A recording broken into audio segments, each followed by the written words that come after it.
In our finalmente segment, as we like to call it, there's a lot of talk these days about smugglers and drugs that are coming into America, right? In fact, so President Trump made a point last night to mention that more Americans will die from drugs this year than were killed in the entire Vietnam War. He said this last night, right? You heard it. He's right. More than 58,000 Americans died as a result of the Vietnam War. But in 2017, the Centers for Disease Control and Prevention said the number of the total drug overdose deaths in the United States was 70,327. So he's right. There are more people dying of drugs. It's a huge problem. It's a security issue for the United States. But here's where the president's wrong.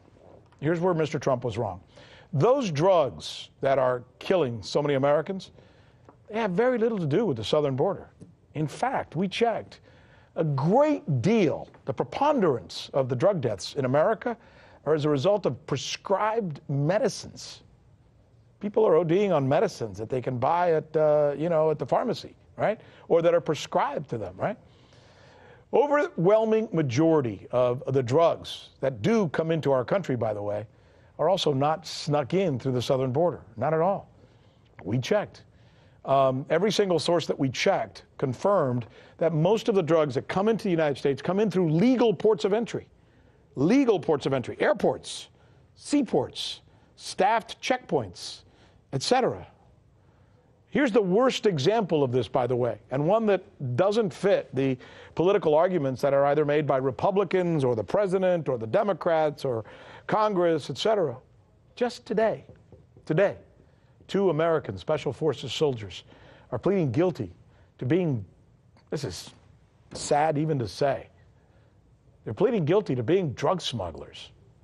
They were busted trying to transport $1 million worth of cocaine from Colombia to the United States aboard a military transport plane. Can you believe that?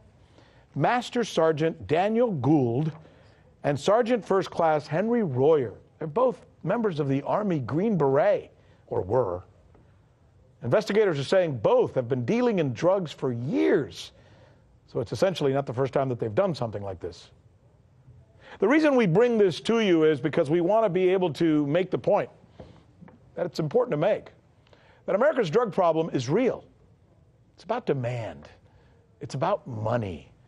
It's about corruption. And it surely should not be about politics. It's too important.